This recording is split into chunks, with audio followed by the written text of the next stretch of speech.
Man, oh man, this is bad. This build just went from a goal of having it done in 2 weeks. It's going to be at least a month.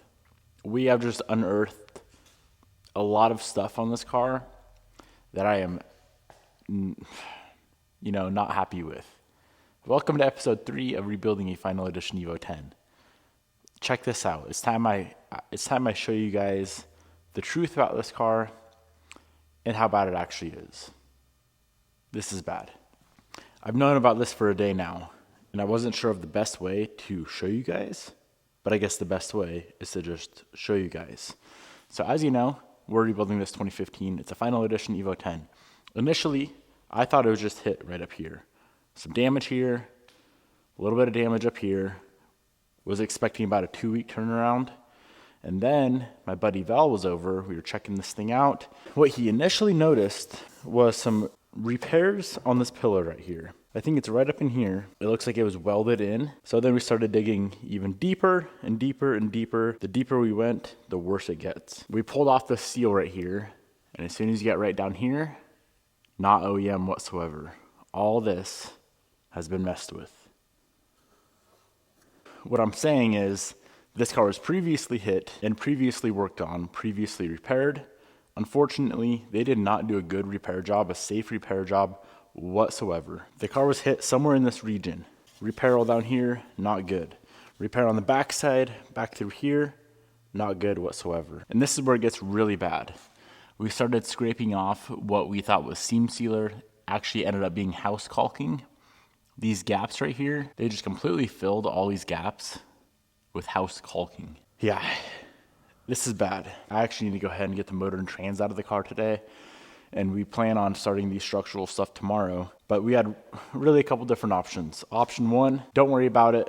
Send it off to the new winner, whoever wins this car, as is. Don't worry about the previous repair. That's terrible. I personally would never be able to live with that. I can't do that. That ain't right. Option 2, give up on the project, push it outside, never worry about it again. Or option 3, just accept this is the reality of the car. Go back, redo everything that the previous repair people did, previous shop did, and do it right. We are going to get this car fixed. We're going to get it fixed right. We're going to get it fixed once and for all. I do need to go ahead and get the motor and trans out of the car today. We need way better access to all this up in here. I could pull just the transmission, but on this car, it's very easy to pull the motor and the trans with the subframe and all that good stuff. All that's going to come out so we can have full, complete access to everything that's been damaged. Basically, damage starts at this corner, at this fender, comes all the way around. I think we're pretty sure that frame rail is still straight and true and all that good stuff. Damage comes all the way to right about where the front seat bolts in. Not fun, man. Not freaking fun. If you repaired this car, I'm talking to whoever fixed this thing, you should probably not work on cars. This is absurd. Not safe whatsoever, but we will get it done right. Let's pull the motor and trans, shall we? The wheels have locking lugs on them. I did not get the key for the lugs. So what I'm finding the best thing to do is hammer on a socket.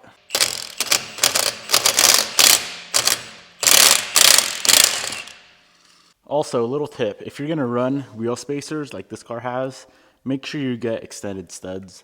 These lug nuts are on, let's see how many turns. 1, 2 turns, which of course is not safe whatsoever. They look like a 10mm spacer, so it's a little bit suspect.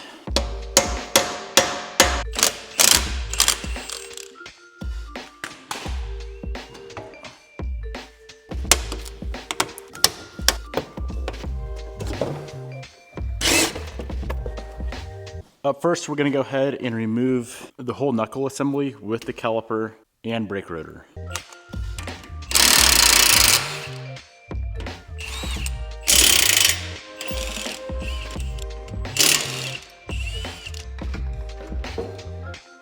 With the knuckle and brake assembly removed, we're going to go ahead and pull the subframe assembly out now. I like to pull that. You can pull it with the motor and trans and then just disconnect it later. I find it better to just pull that out of the car first and then get the motor and trans out.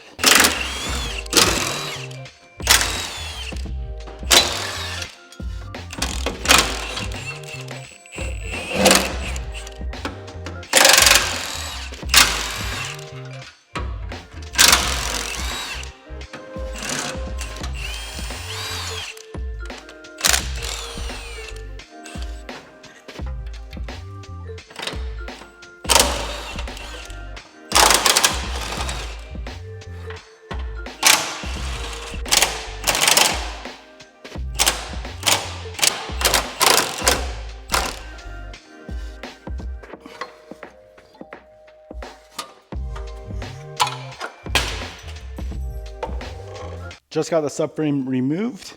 This alone is enough to make me want to remove it and powder coat it. It looks like there was some brake fluid leaking on that for a while and completely ate up that paint. Moving on to dropping the motor and trans out. Let's pop the axles out. The drive shaft has to come off. Downpipe can be disconnected right here. We need to disconnect the oil cooler, and then pretty much from there, we drop the motor and trans. There's 2 motor mounts left. All of the wiring's already disconnected from earlier on. A few days ago, we got all that done. It's gonna be very nice having way more access to all the damage with the motor and trans out of the car.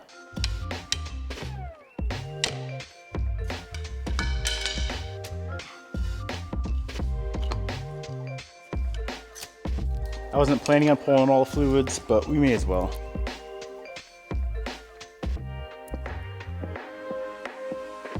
Gear oil looks nice.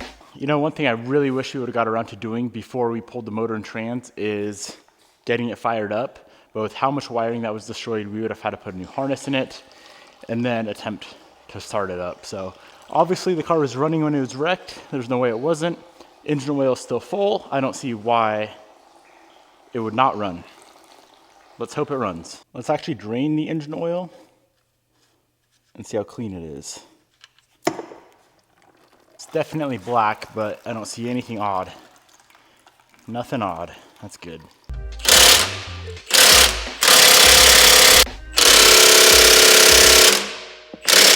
Downpipe bolts are extremely crusty, as always.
Motor's out of the car. One big problem is this mount right here. This mount is sitting sideways. Now, I don't think it's messed up on the frame rail down here, but more so up top where it connects into the strut tower, right up in here. It's a bit twisted up. It's super nice having full access to all of this. There's a lot of damage. Let's take a quick dive. Let me hop in the engine bay. All right. So if we take a look right here, this is the back side of the strut tower. Big old kink right there. That needs to be taken care of. Kink right there. Motor mount twisted sideways. I'm assuming the strut tower, we haven't done any measurements yet. We'll take care of all that tomorrow. But I'm guessing the strut tower, it appears like it's bam, like so. I don't see anything wrong with the frame rail. It's a lot easier to see everything now that the motor's out. I initially thought we were gonna replace this lower tie bar cross member. Nah, there's no need. This piece right here is spot welded on. Spot welded there in 4 places. There in 4 places. Very, very easy to replace that. No sense in replacing that because it's not bent, it's not twisted. It's all good there. If we take a look up in here, terrible repair from the previous shop. Terrible repair from the previous shop there. Nasty freaking just junk everywhere. This is definitely about 10 times as much work as I thought it would be. I don't know if the floor is damaged from the wreck or possibly from a forklift. Either way, that's got to be fixed. Firewall is in good shape, but this all up in here, not good. Not good shape whatsoever. We actually need to run 2 valves. I'm gonna grab the enclosed trailer. I'm gonna bring a car up there just so we have more space in the shop to work tomorrow and over the next few weeks. I'm gonna drop a car off at Val's, and I also need to grab the frame rack. Before we do any sort of cutting on this car, removing any sort of this metal, we need to get this thing on the frame rack and make a bunch of pulls and adjustments, get all the metal kind of back in place where it needs to be before everything gets cut off. Alrighty, we got the truck and trailer all loaded up. The car of choice going into storage. This thing's always in the way anyway, so we're gonna go put this up at Val's place, get it out of our life for probably a month or 2, and it's gonna free up a ton of space so that we can properly rebuild the Evo 10.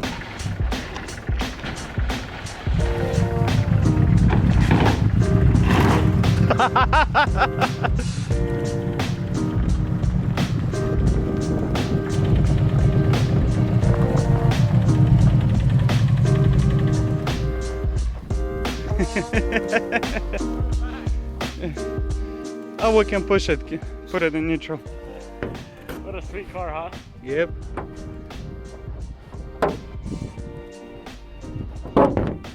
Is there? Yeah, that's fine. What do you think? You wanna buy it? No. Why not? Do you see how many cars I have? I do. You wanna smell the inside? I smelled it. Oh, yeah, it's pretty good, huh? Well, if you ever want to go rally it, I'll leave you the keys. You have insurance on it? Hell no. Fits right in. That over there. I don't know how you zoom in. What, Oh, it's not. Yeah, how many cars do you have, Val? At least 50. This, I mean, some of the sports cars, but most of them over there. It looks like you need to make a dump run too. I have a dump trailer, but there's, I don't know, have you seen my destroyed GMC? No, I don't think so.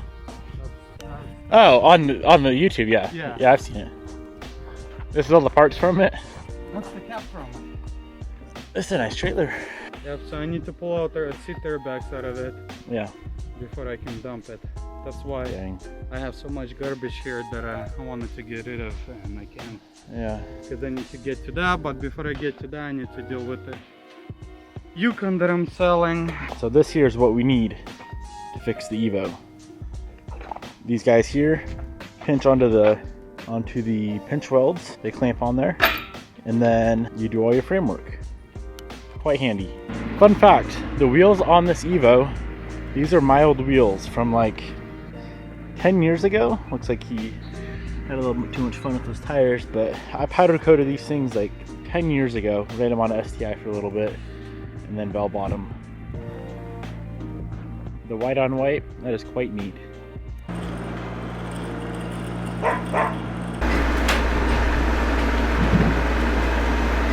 Rack is fully loaded up. This is the part that you attach to whatever you're pulling on the frame. I think these tires were new when you bought them. Yep. Brand new. I don't know, you put them on. They were brand new for sure. I got them from you, what, 2016? I had 10,000 subs.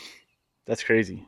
And I found out about you after I bought them. Oh, really? Yeah. Time flies, man. Yep.